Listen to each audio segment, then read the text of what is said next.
حدیث کې راغلی حارثة بن النعمان رضی الله تعالی عنه نبی کریم صلی الله علیه وسلم فرمایلی یو موقع باندې ابو هریره رضی الله عنه عایشه رضی الله عنها روایت سره حدیث دی چې رسول الله صلی الله علیه وسلم فرمایل دخلت الجنه زه جنت ته داخل شو جنت ته زه ننوتم نو چې جنت کې ما وکتل فسمعت فيها قراءه ما په جنت کې د قرآن قرات واورېده تلاوت کې د په جنت کې فقلت من هذا وی ما ویل چې دا څوک دی چې جنت کې تلاوت کوي او قرآن لولي قالوا حارثة ابن النعمان ملائکو راته ویل دا حارثه ابن النعمان دی چې دی په جنت کې تلاوت کوي او دی د جنت ته تللی ولې دی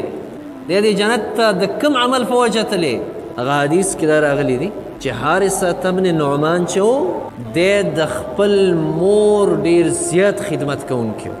د هغې سره ډېر زیات نیکي کوونکی و ځکه د دې نیکۍ په وجه باندې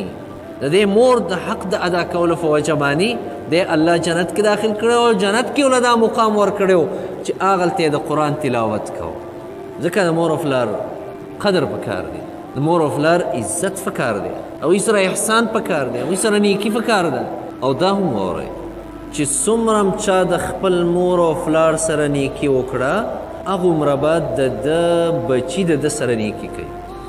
او څومره چا د مور او پلار سره بدی وکړله او د هغوی بېعزتي وکړله هغومره به د ده بچي د ده په ژوند کې هغه چل د سره کوي هغه بېادبي به بیا د ده کوي چا مو پلار ته دا وویلې چې ته نه پوهېږي په دې خبره پوه شه چې د ده بچی به داسې وخت به راشي چې ده ته به وایي چې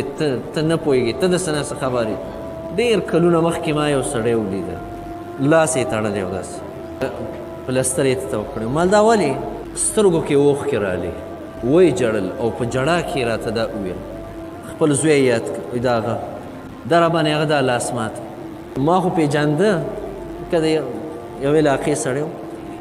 دی ما لیدلی و چې ده په خپل پلار باندې داسې دیکې ورکړې و هغې راغورځولې او لاس یې پې مات کړ ځکه علماو لیکلي دي الجزاء من جنس العمل جزا د هغه عمل د جنس نه به تا ته میلاویږي او د عربۍ په کتابونو کې دا یو خبره ده چې کما تدینو تدان څنګه چې دې وکړل هغه به سره کېږي ځکه اسمندرونو ادب دا یو لوی هنر ادب دا یو لوی ښایست دی چې الله یې یو انسان ته ورکړي